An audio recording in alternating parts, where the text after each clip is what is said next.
Decluttering isn't just about getting rid of things. It's about facing your past. Every item in your home tells a story, holding memories of the life you've lived. Letting go isn't easy because it means accepting that time keeps moving forward, whether you're ready or not. Many people will tell you it's simple. Just throw out what you don't need, donate what you can, and move on. But that advice ignores the emotional weight of the process. Decluttering in later years is more than just cleaning. It's confronting who you were, what you've held onto, and what you're ready to release. Each object represents a part of your identity, making it difficult to decide what stays and what goes. That's why decluttering is a deep emotional challenge, not just a physical one. Today, we'll explore 5 difficult truths about decluttering. Truths no one tells you, but ones you need to hear. Number 1. Every object is a symbol of your past. When you look around your home, you don't just see furniture, clothes, or decorations. You see the story of your life reflected in these objects. Each item represents a moment, a decision, or a piece of your identity. The books on your shelf aren't just pages filled with words. They remind you of the person you were when you read them, the knowledge you once sought, the ideas that shaped you. The tools in your garage are more than just metal and wood. They hold memories of projects you built, things you fixed, the sense of accomplishment that came with working with your hands. Even the clothes tucked away in your closet carry meaning. A dress from a wedding, a suit from an important job interview, a sweater gifted by someone who is no longer here. These aren't just things. They are symbols of the life you've lived.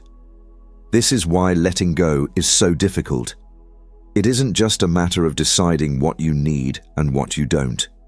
Each item you pick up forces you to face something deeper, a past version of yourself, a memory you cherish, or a stage of life that has already passed. Holding onto these objects feels like holding onto the past itself. If you let them go, does that mean you are letting go of the people, the places, and the experiences they represent? That's the heart of the struggle. Decluttering is not just a practical task, it is an emotional reckoning.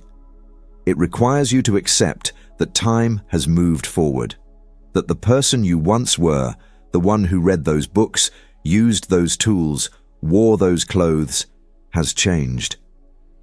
Some chapters of your life are over, and no amount of holding onto objects will bring them back. This is a painful realization, but it is also a necessary one. The truth is, whether you keep these items or not, the past will always be part of you.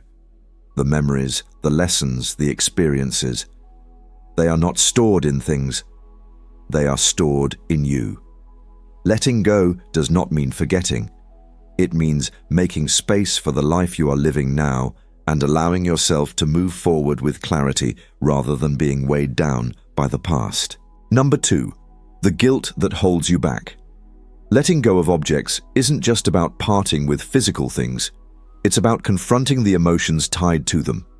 And one of the most powerful emotions that can make decluttering so difficult is guilt. It sneaks in every time you pick up an old letter, a forgotten gift, or something you once cherished but no longer use. You know you should let it go, but something inside you resists. It feels wrong, as if discarding the object means betraying the memory it holds. Some of the strongest guilt comes from personal memories. A gift from a loved one who has passed away isn't just an item. It's a reminder that they were once here, that they thought of you, cared for you. Letting it go can feel like erasing that connection, as if their presence in your life depends on whether you keep the object. The same can be said for inherited belongings, furniture, jewelry, or even small trinkets that have been passed down for generations. There's an unspoken pressure to hold on to them, as though releasing these things means dishonoring your family's history. But is that really true? Does keeping an object truly keep a person's presence alive, or does it simply weigh you down with obligation? Guilt also comes from a different place: wastefulness. Maybe it's a designer coat you never wore, an expensive kitchen gadget that sits untouched, or a set of fine china that has spent decades in a cabinet waiting for the right occasion. You look at these things and feel the sting of regret. Maybe you tell yourself you should keep them because you spent good money on them. Maybe you hold on to them because getting rid of something valuable feels irresponsible. The problem is, holding on to something you don't use doesn't make it any more useful. It doesn't bring back the money spent, nor does it suddenly create a purpose for the object. It simply lingers, taking up space in your home and in your mind. Then there's the fear of regret, the nagging thought that if you get rid of something, you might need it later. Maybe you convince yourself that one day you'll fit into that old dress again, or that the stack of old magazines might come in handy for a future project. This fear is powerful because it's based on uncertainty. What if you let go and later realize you made a mistake? The truth is, most of the things we hold on to just in case end up forgotten, buried under other unused items. And in the rare moments when we do need something we discarded, we almost always find a way to adapt. The loss we fear is rarely as significant as we imagine. Letting go of guilt is about understanding that memories, love, and respect do not live in objects. They live in us. The people we've lost are not stored in old sweaters or trinkets. They are in our hearts, in the lessons they taught us, in the love they gave. The money we spent on something is not recovered by keeping an item we don't use. It is a past decision that does not need to dictate our future. And the fear of regret should not trap us in clutter, keeping us tethered to things that do not serve us. Decluttering isn't about forgetting, disrespecting, or being careless. It's about freeing yourself from unnecessary burdens so that you can live more fully in the present. Letting go does not erase the past.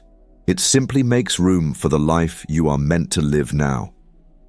If you've ever felt the weight of guilt when trying to let go, you're not alone.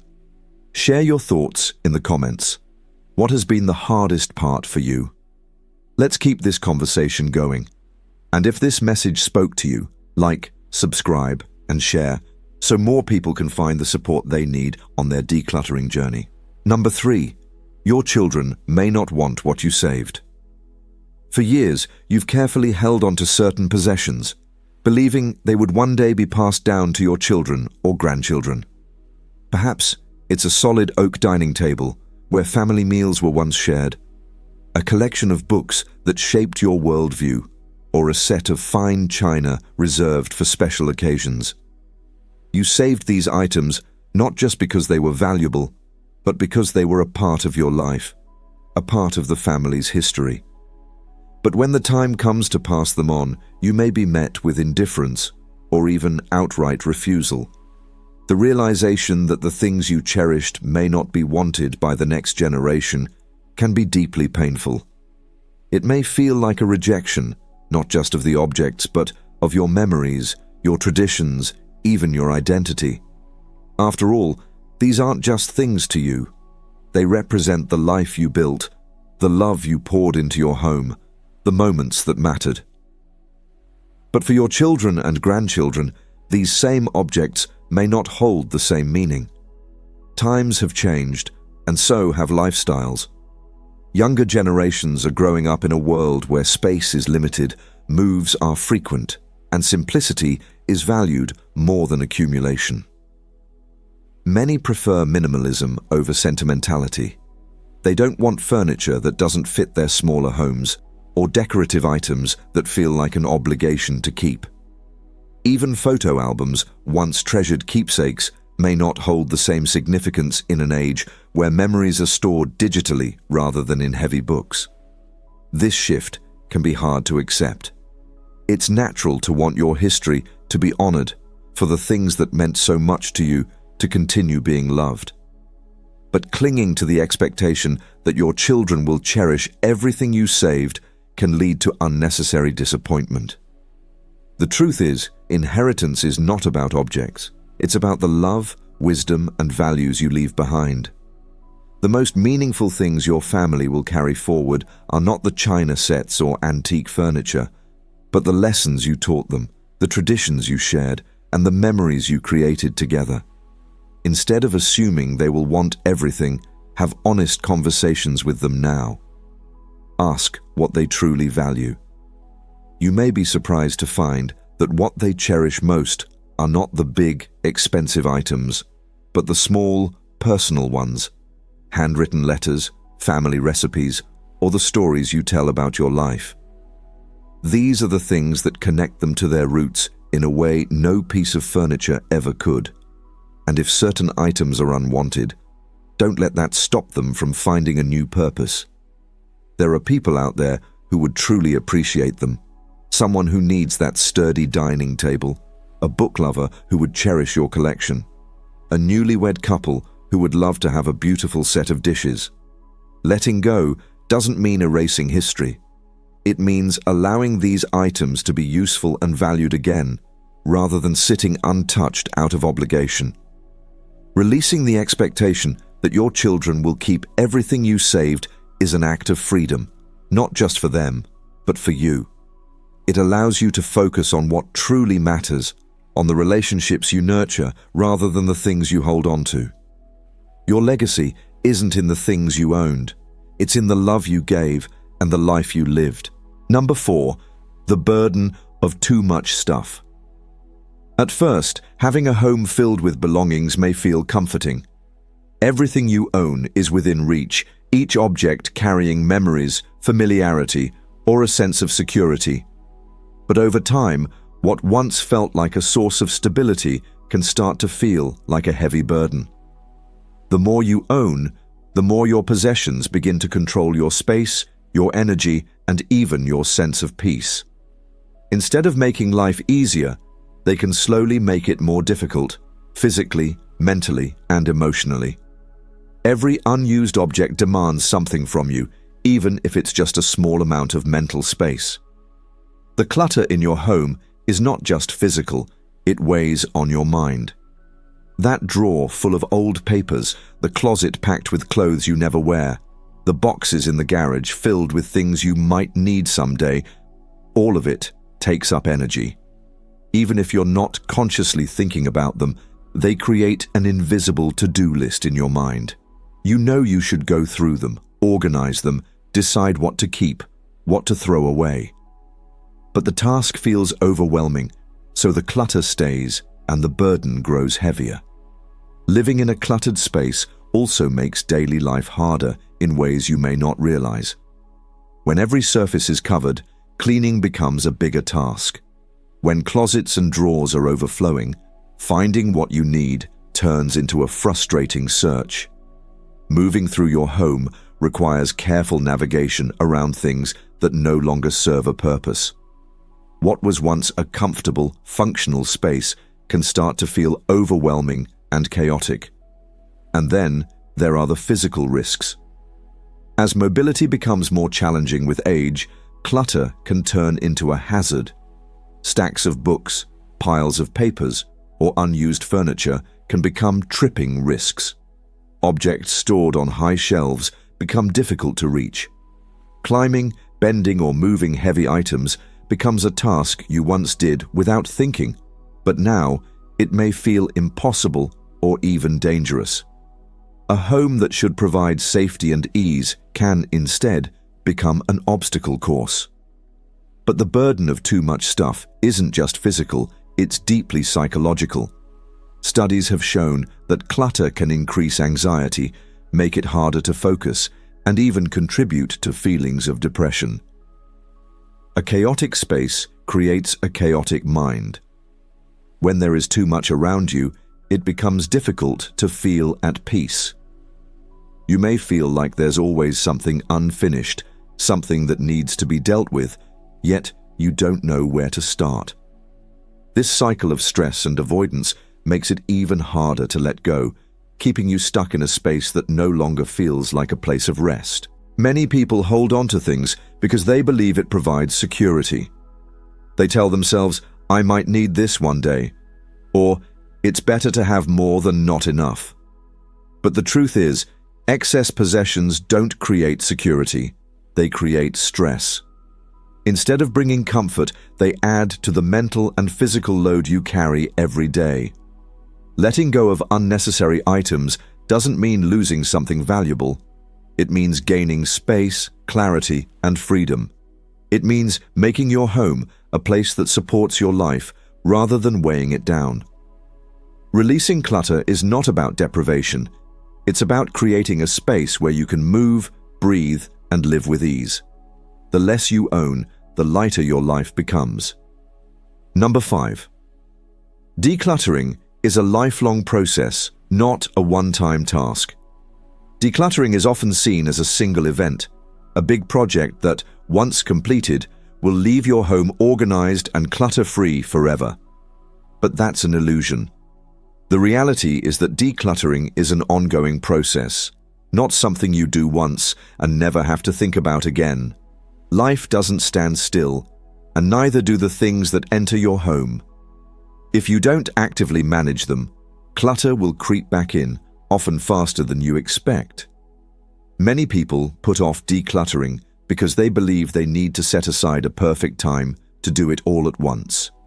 But even if you dedicate an entire weekend, clear out closets, donate bags of clothes, and organize every drawer, it won't last unless your habits change. If you continue to bring in new things without intention, or if you don't regularly reassess what you truly need, you'll find yourself back in the same situation before long. Clutter isn't just about the past, it's about what we allow into our lives in the present. One of the reasons decluttering feels so exhausting is because it forces you to confront emotions you may not be prepared for. Every object carries a decision. Should it stay? Should it go? What if you regret letting it go? What if someone else might want it? The mental weight of these choices can be overwhelming. Sorting through years of belongings means facing your past, acknowledging the passage of time, and sometimes even admitting regret over things you once valued but no longer use. This kind of decision fatigue can make it tempting to avoid the process altogether, which is why so many people end up stuck in cycles of accumulation. The only way to prevent clutter from taking over again is to approach decluttering as a lifestyle, not a one-time fix. This means setting boundaries, not just on what you get rid of, but on what you allow into your home in the first place. Before bringing in new items, ask yourself if they truly add value. Are they necessary, or will they become another forgotten thing, collecting dust? Developing this awareness makes it easier to prevent clutter from building up again. It also means making decluttering part of your routine. Instead of waiting until things pile up to an overwhelming degree, take small, consistent steps. Regularly reassess your space, letting go of things that no longer serve you. This way, the process becomes manageable rather than draining. There is no perfect endpoint where everything is settled forever. Decluttering isn't about achieving a spotless home once and for all. It's about creating an environment that supports your life as it evolves. What you need today may not be what you need a year from now, and that's okay.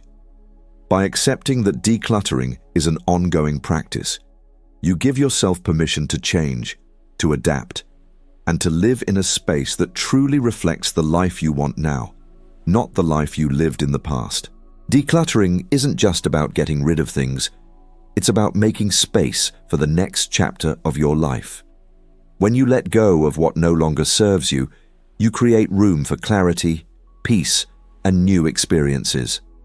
Your identity is not tied to the books on your shelf, the clothes in your closet, or the souvenirs you've collected. Who you are is shaped by the life you've lived, the people you've loved, and the memories you carry within you. By releasing the weight of unnecessary possessions, you free yourself from both physical and emotional burdens. A lighter home leads to a lighter mind, allowing you to focus on what truly matters. Decluttering isn't about loss, it's about choice.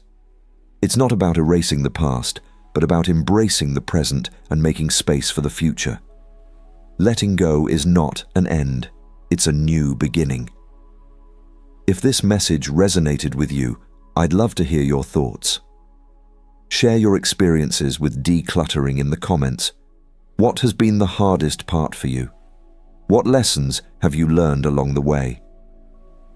If you found this helpful, don't forget to like, share, and subscribe so you don't miss future content on living with clarity and intention. Your support helps spread this message to others who may be struggling with the weight of their possessions. And if you know someone who could benefit from hearing this, send it their way. Let's start a conversation about letting go, making space, and moving forward with purpose. Thank you for being here.